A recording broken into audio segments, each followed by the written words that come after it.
खबर, लॉकडाउन के दौरान इन राज्यों में फंसे प्रवासी श्रमिकों को उनके गृह राज्यों तक पहुंचाएंगी 79 स्पेशल ट्रेनें। जी हां, दरअसल आपको बता दें, यदि आप भी किसी दूसरे राज्यों में लॉकडाउन के दौरान फंस चुके हैं तो आपके लिए बड़ी खुशखबरी है। वीडियो को ध्यानपूर्वक देखते रहिए। दरअसल आपको बता दें, मुख्यमंत्री योगी आदित्यनाथ ने कहा कि सरकार उत्तर प्रदेश के हर श्रमिक एवं कामगार को सुरक्षित उनके घर तक लाएगी। ये प्रक्रिया मार्च के अंतिम सप्ताह से ही शुरू हो गई थी।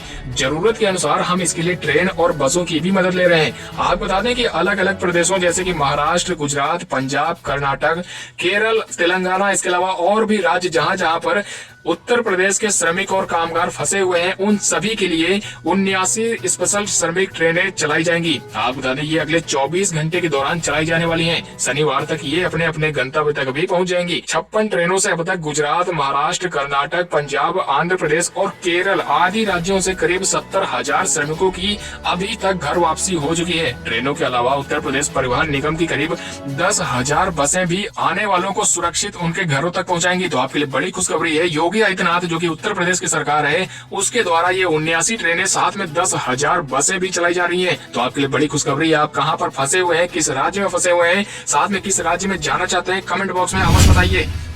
अगली खबर, तो क्या 17 मई के बाद भी बढ़ेगा लॉकडाउन? सरकार ने दिए ये बड़े संकेत। जी हां, दरअसल आपको बता दें, यदि आपको भी ऐसा लग रहा है कि आखिरकार 17 मई को लॉकडाउन खत्म हो जाएगा, तो आपके लिए यहाँ पर बड़ी खबर है। दरअसल आपको बता दें, सरकार की ओर से कई ऐसे संकेत मिल रहे हैं जिसमें ये कहा जा सकता है कि लॉकडाउन को आगे अभी और बढ़ाया जाएगा। हालांकि आपको बता दें, अभी किसी प्रकार से सरकार की ओर से इसकी घोषणा नहीं की गई है, न ही कोई इस प्रकार का सरकार की ओर से निर्णय लिया गया है। आपको बता दें, 17 मई के बाद लॉकडाउन बढ़ेगा या फिर नहीं बढ़ेगा, इस पर सरकार ने अभी तक कोई भी फैसला नहीं दिया है। लेकिन कई ऐसे संकेत सामने आ रहे हैं जिसके बाद ये कहा जा सकता है कि 17 मई के बाद भी लॉकडाउन को जारी किया जा सकता है। जी हां, आपको बता दें, खबरों की माने तो देश के 3 बड़े संस्थान अभी भी लॉकडाउन समाप्त करने के विचार पर सहमत नहीं है। दरअसल आपको बता दें, एम्स के डायरेक्टर रणदीप गुलेरिया ने ये पहले ही बता दिया है कि लॉकडाउन जब तक है तब तक ही इसका प्रभाव कम है। जैसे ही लॉकडाउन खत्म होता है, कोरोना अपने चरम प्रभाव पर पहुंच सकता है। दरअसल आपको बता दें, यदि लॉकडाउन को जल्द खत्म किया जाता है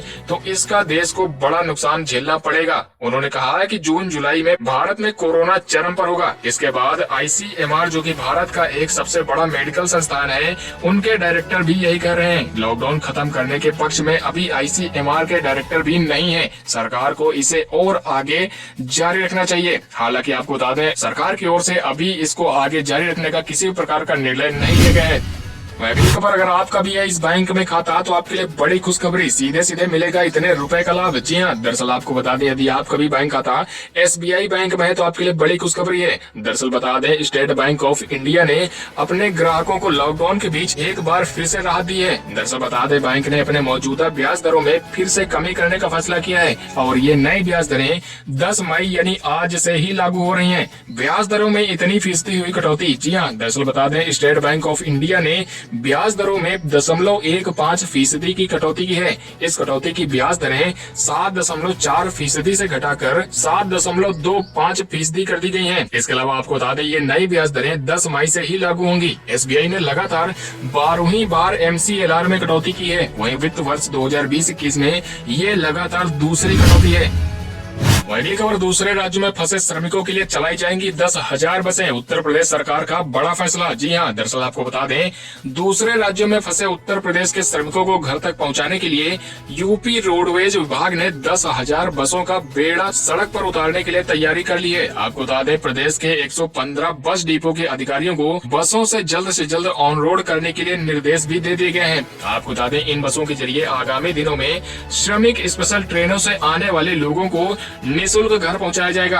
आपको बता दें, इन बसों की साफ सफाई, धुलाई और सैनिटाइजेशन करने के निर्देश भी दिए जा चुके हैं। जारी पत्र में अधिक से अधिक बसों को तैयार रखने के लिए कहा गया है, जिसमें चालक, परिचालक की ड्यूटी और सुरक्षा उपकरण, साथ में सोशल डिस्टेंसिंग का ध्यान रखने को भी कहा गया है। पैदल आ रहे लोगों को अभी बसें नहीं। जी हाँ, दरअसल आपको बता दें, राजस्थान, हरियाणा और पंजाब राज्यों से पैदल चलकर यूपी की सीमा में प्रवेश करने वाले श्रमिकों को रोडवेज बसों की सुविधा अभी नहीं मिल पाएगी। आपको बता दें, निगम मुख्यालय के नोडल अधिकारी PR बेलवारिया ने बताया कि अभी उन्हीं श्रमिकों को बसें उपलब्ध कराई जा रही हैं जो रजिस्ट्रेशन करवाकर ट्रेन या फिर किसी अन्य गैर राज्य साधन से यूपी की सीमा में आ रहे हैं। तो यदि आप किसी दूसरे राज्य से यूपी में पैदल आ रहे हैं तो आपके लिए बस की सुविधा अभी उपलब्ध नहीं करवाई जाएगी। केवल उन्हीं श्रमिकों के लिए बस की सुविधा उपलब्ध करवाई जा रही है जिन्होंने अपना रजिस्ट्रेशन करवा लिया है या फिर किसी दूसरे राज्य पे रजिस्ट्रेशन करवाने के बाद ट्रेन या फिर गैर राज्यों के परिवहन सेवा से वापस आ रहे हैं।